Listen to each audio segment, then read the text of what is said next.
Halo, sobatku mistik mustika dimanapun Anda berada. Pagi ini saya mau minta maaf.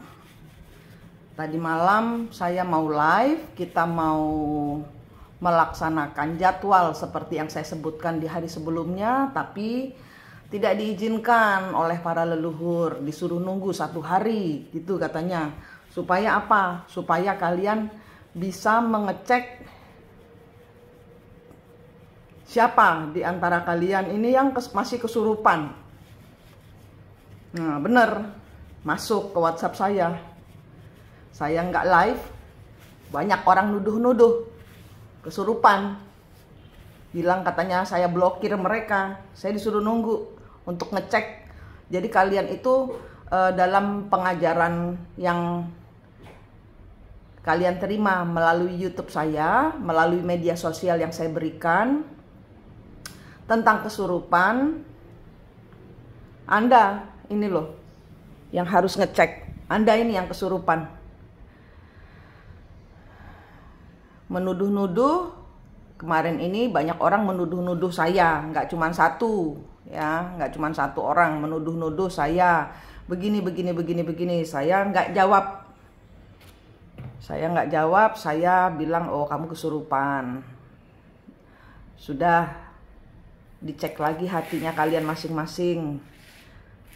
Karena sekarang ini kuasa kegelapan itu sudah merasuki kita semua.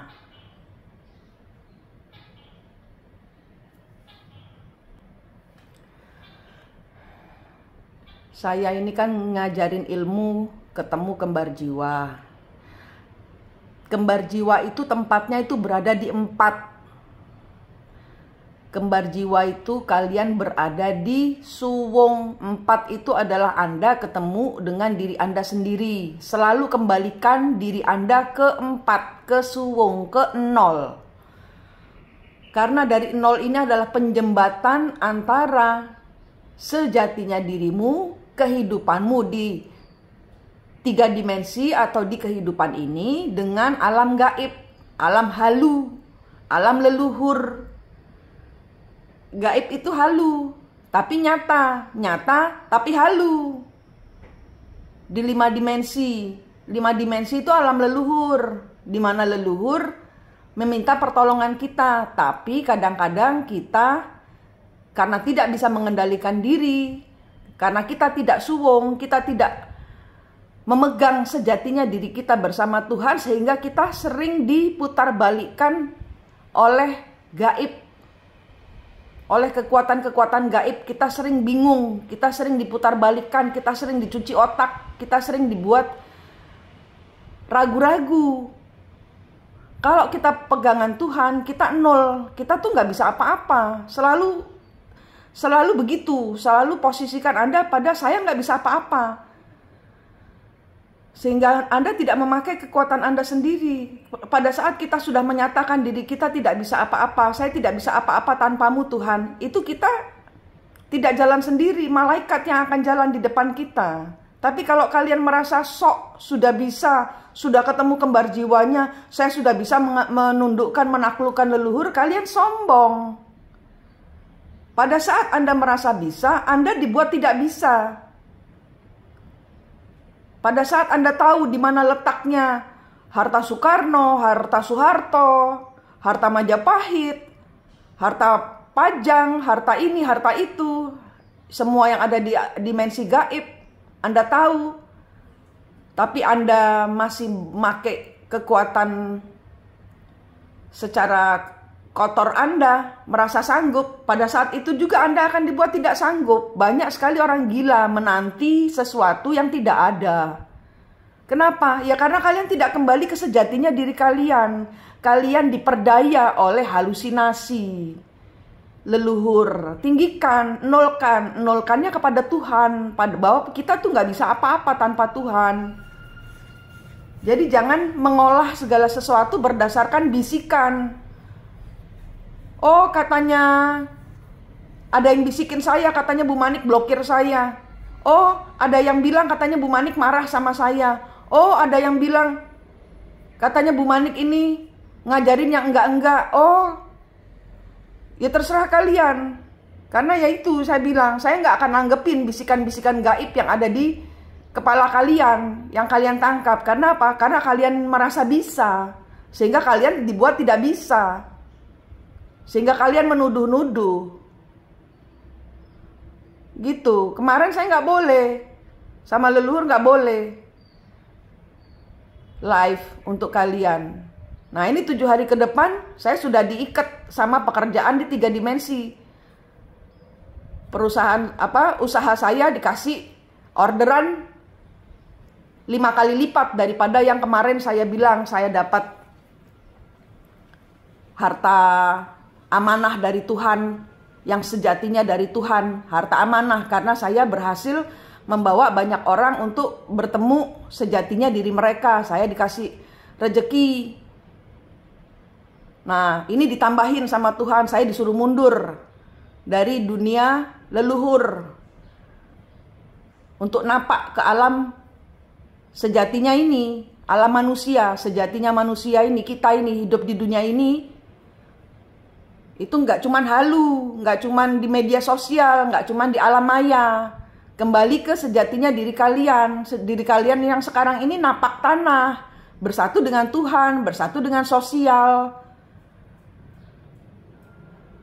Kalau kalian nggak tahu cara berpegangan kepada Tuhan, ya ini, kalian selalu diutak-atik otaknya oleh bisikan-bisikan gaib. Kenapa? Karena kalian terlalu mengandalkan kesaktian leluhur, sehingga yang mana leluhur, yang mana bukan, kalian rancu. Kenapa? Karena kalian tidak nol, kalian tidak kembali ke suwung. Kalian tidak nol kepada Tuhan. Kalian merasa bisa. Pada saat Anda merasa bisa, Anda langsung dibuat Anda tidak bisa. Akan dihancurkan hasil kerja kalian, akan dipermalukan kalian. Kenapa? Ya karena kalian tidak mengandalkan Tuhan, tapi mengandalkan kebisaan, kemampuan kalian. Gitu. Ini saya ditarik mundur sama leluhur, sama Tuhan, bukan sama leluhur. Saya nggak boleh lagi, belum boleh lagi bantu kalian. Kenapa? Karena kalian masih banyak yang kena bisikan setan, sehingga kalian menyalahkan saya.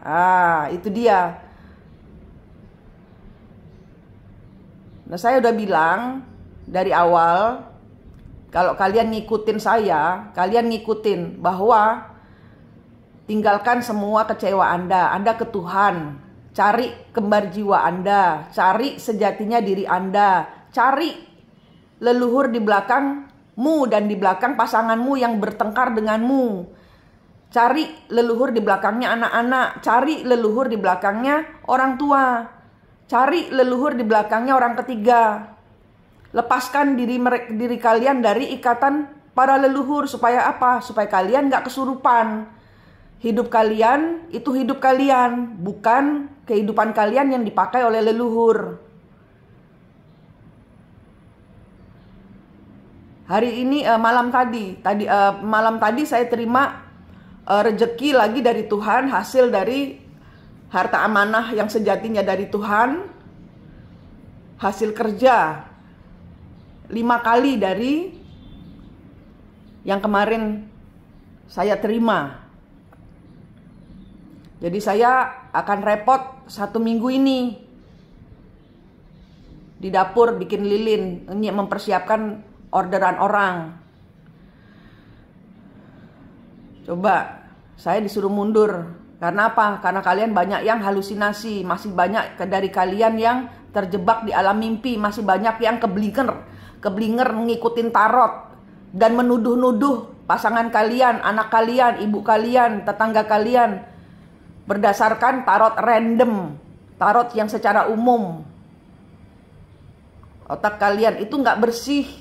Cara berpikir kalian, cara memandang kalian tuh sok merasa bisa. Kenapa? Ya karena Tuhan menyediakan malaikat buat kalian. Bukannya kalian disediakan malaikat, bukannya semakin nol, tapi malah semakin sombong, makin pongah. Yaitu, jadi saya disuruh mundur. Jadi membiarkan kalian bergerak sendiri, terserah. Nih saya dapat pesan dari Ibu Hariti. Ibu Hariti ini adalah seorang raksasa yang bertobat. Ibu Hariti adalah istri dari sebentar dulu. Istri dari Dewa Kuwera. Dewa Kuwera adalah di zaman di masa pewayangan atau di masa zaman para dewa-dewa zaman Hindu, zaman dahulu. Dewa Kuwera adalah dewa yang dipercaya oleh Sang Hyang Widi, Tuhan, sebagai bagian kepala departemen keuangannya, ibarat kata gitu. Nah, ini saya perkenalkan kepada Anda Ibu Hariti. Ibu Hariti adalah beliau mau berpesan kepada Anda. Ibu Hariti ini adalah, kalau di Bali namanya Menbrayut.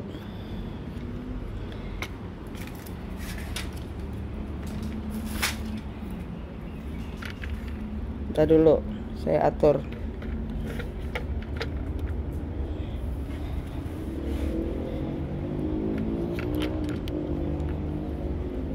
Ibu Hariti ini seorang raksasa yang ya karena raksasa ya dia senang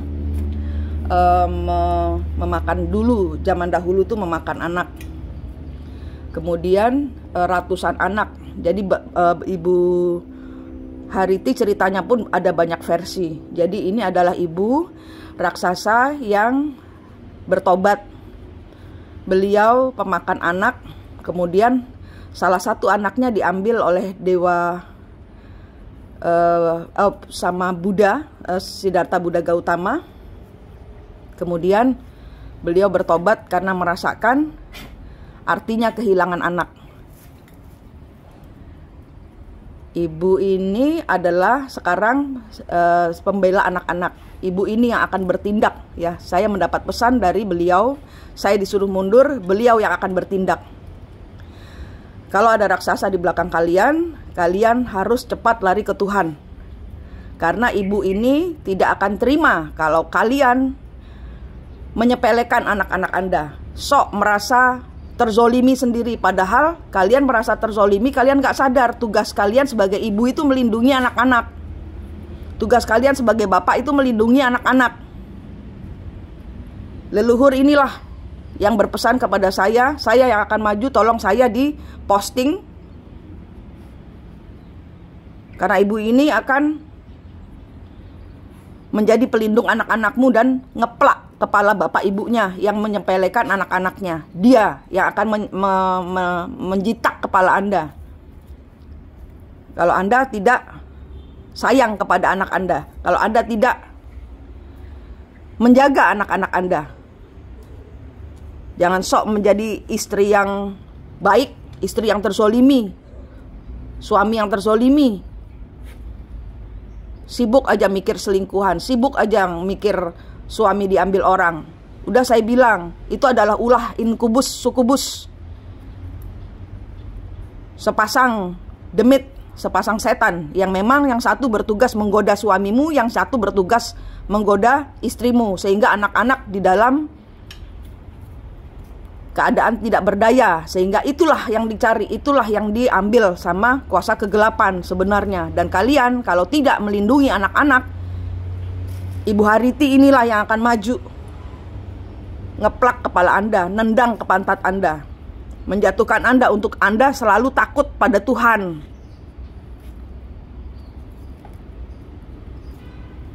Berdoa kepada Tuhan untuk menjaga anak-anak Anda. Supaya apa? Supaya peristiwa orang tuanya tidak terulang kembali ke anak-anak. Supaya kegetiran orang tua tidak menurun ke anak-anak. Doakan anak-anak yang rapuh, jangan berpegangan, jangan dibuat tameng, jangan dihancurkan, karena kamu akan dihancurkan oleh Ibu Hariti. Ibu Hariti sudah bergerak tadi malam. Kalian yang sok melindungi anak tiri, tapi anak kandung sendiri diacuhkan, untuk apa? Semua anak sama, sayangi mereka.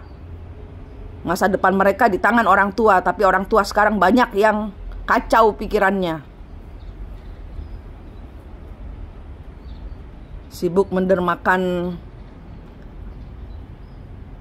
waktu buat suami supaya suami senang, anak-anak yang tersiksa.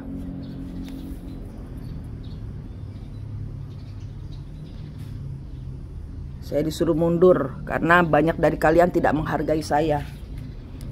Kalian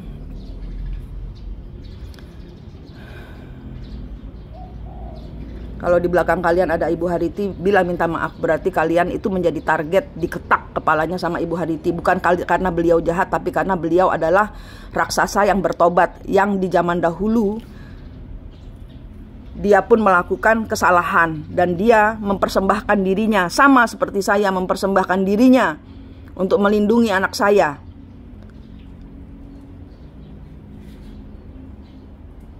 Dan dari awal saya bilang, inkubus sukubus itu yang narik kalian supaya kalian itu kacau, tidak bisa menjaga anak.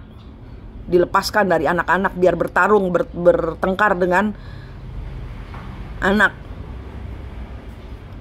Kalian yang sok ke makam-makam, yang sok ngurusin leluhur, tapi anak Anda keleleran, ibu ini yang akan menghancurkan kalian. Karena ibu ini dikasih tugas, bukan karena beliau tidak bisa dihancurkan, karena beliau punya tugas. Beliau yang akan turun tangan. Beliau yang akan turun tangan. Dia dapat tugas dari Tuhan sebagai pembayaran karma kepada Tuhan. Pembayaran karma kepada anak-anak yang zaman dahulu dia zolimi. Sekarang dia bertugas full untuk melindungi anak-anak. Saya disuruh mengirimkan pesan ini kepada Anda.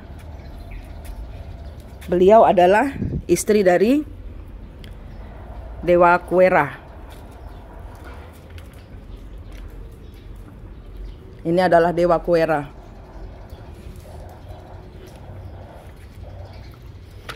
Dan ini adalah Moka. Dewa Kuera, minggir kok Moka.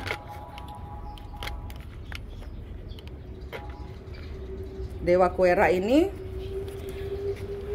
diberi tugas untuk diamanahkan untuk menjaga semua harta di dunia ini itu di bawah pengawasan beliau. Departemen harta, baik itu secara koin, kertas, pokoknya semua yang namanya harta itu beliau. Di bawah tangan beliau. Tapi posisi beliau itu direbut oleh Rahwana yang menguasai kerajaan Alengka. Nah, Rahwana sudah dalam rehabilitasi cahaya, tapi masih suka berontak. Kalau kalian keuangannya susah,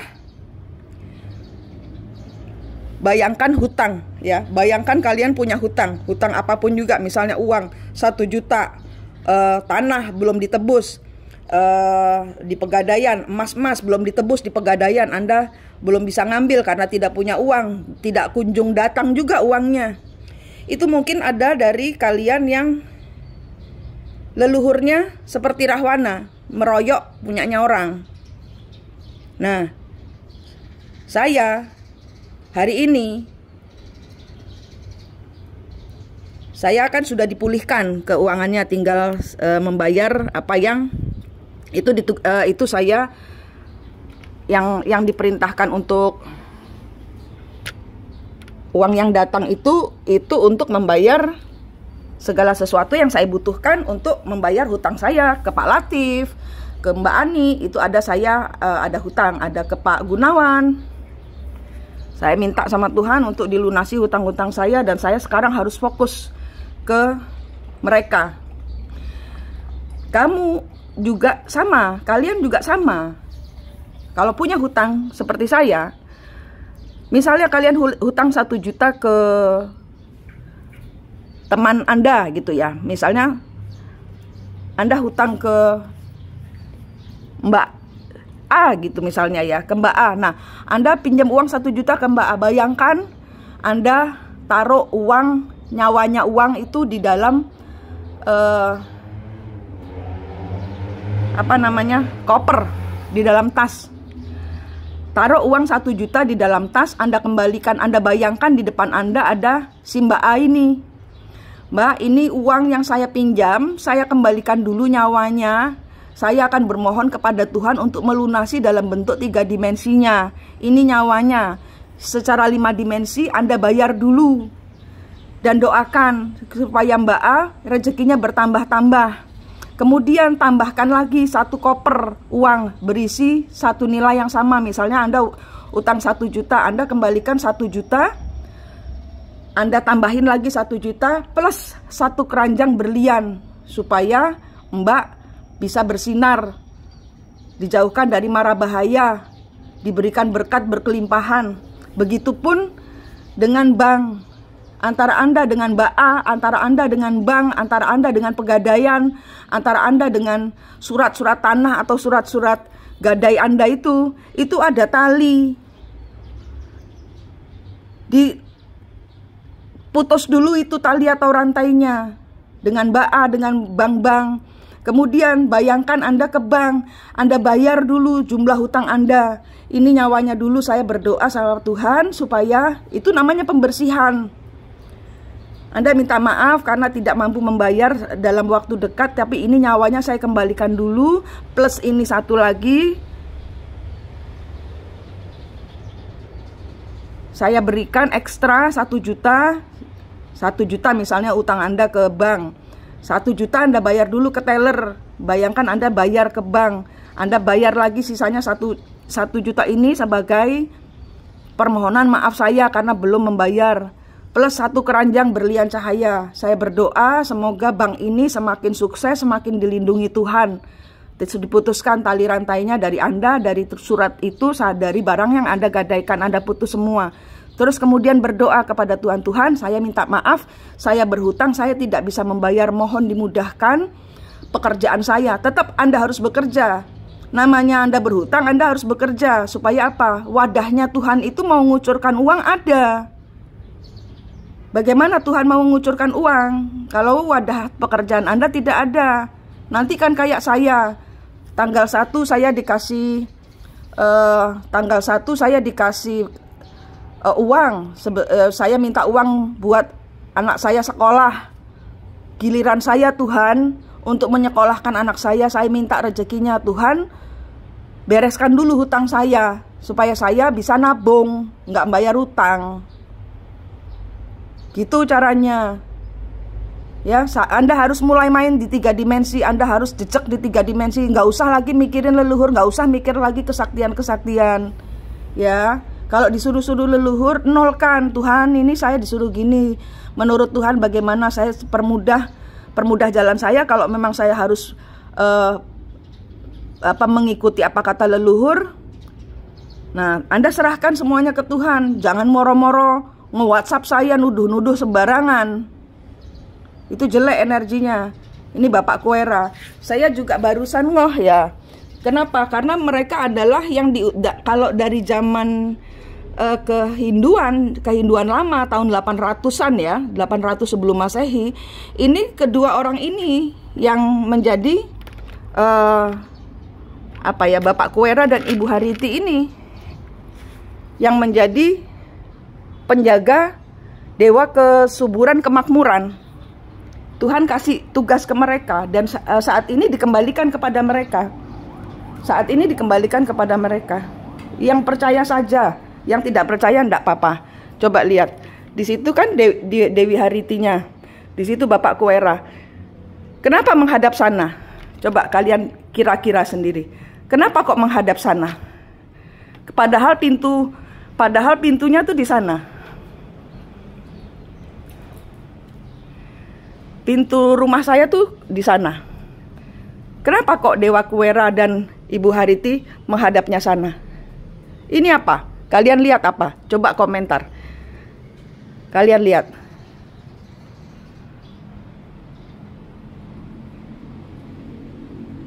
Apa itu? Komentar. Ini halaman kosong ini, tanah kosong. Ini tanah kosong.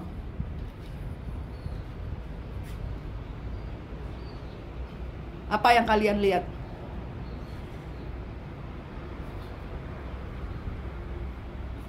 Dan di sini, ini ada portal dimensi. Ini portal dimensi kemana? Dan di sini ada portal dimensi. Ini portal dimensi kemana?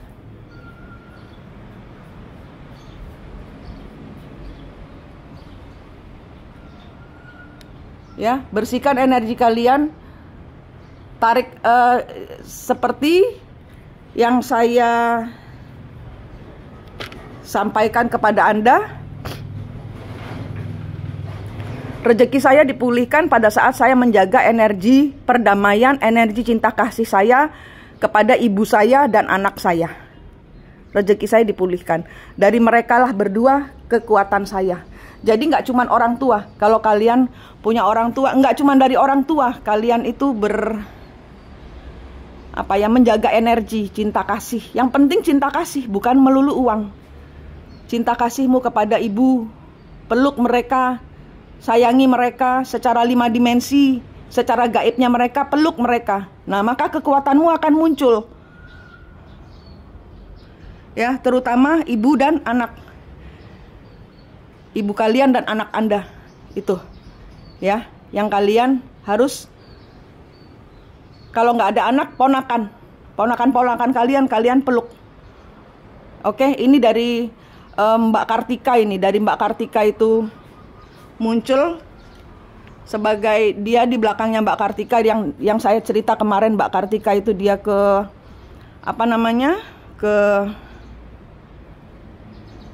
notaris, kemudian notarisnya keringet dingin karena Mbak Kartika energinya jelek. Ternyata ada leluhur-leluhur yang protes karena Mbak Kartika menyerahkan semua harta warisannya untuk dibagi-bagikan kepada keluarga yang lain. Leluhurnya protes, padahal Mbak Kartikanya sudah dengan ikhlas ingin melepaskan semua bentuk harta warisan. Sudah cukup dengan harta yang Tuhan berikan untuk dia, tidak mau warisan. Leluhurnya yang protes. Nah, ini leluhurnya yang hari ini keluar. Nah, menyampaikan pesan hari ini. Sudah kemarin sebenarnya disuruh nunggu hari ini saya sampaikan pesan. Ya, semua barter kehidupan ini adalah cinta. Cinta kalian kepada Tuhan, cinta kalian kepada dunia, cinta kalian kepada anak-anak, cinta kalian kepada orang tua, yang darah daging kalian sendiri yang diurusin. Suami mah gampang, tetangga mah gampang, bos mah gampang. Anak Anda sama orang tua Anda, peluk mereka, minta maaf, bayangkan cuci kaki mereka, peluk mereka, sungkem, disuapin berlian, didoakan, dibersihkan dari di dadanya, punggungnya, dari semua luka-luka hati, dari pisau-pisau, maka hidup kalian akan rimbun, serimbun pohon pisang ini.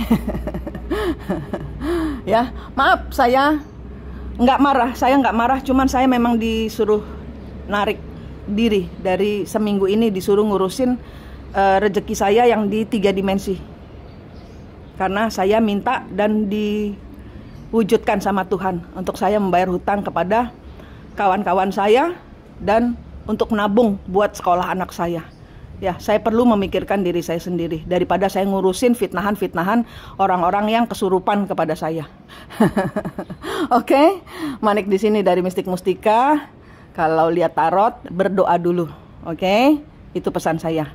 Manik di sini dari Mistik Mustika. Mustika setiap orang adalah hati Anda, dan hati Anda syarat dengan mistik yang harus Anda jaga dengan vibrasi hati full kepada Tuhan. Ya, pada saat kita merasa kita bisa, sesungguhnya kita dibuat tidak bisa. Jadi, tidak bisakan diri Anda di hadapan Tuhan. Katakan kepada Tuhan, saya tidak sanggup, saya tidak mampu, Tuhan tolong saya. Pada saat itulah malaikat turun. Dan pada saat malaikat turun, kalian mundur, biar malaikat yang bekerja untuk Anda. Jangan saat malaikat ikut-ikut membenahi kehidupan kalian, kalian sombong, dienolkan lagi kalian. Terus kalian merasa Tuhan gak tolong saya. Kalian yang bertingkah. Terima kasih, semoga semuanya sehat, selamat, semangat, dan sukses selalu. Rahayu, rahayu, rahayu.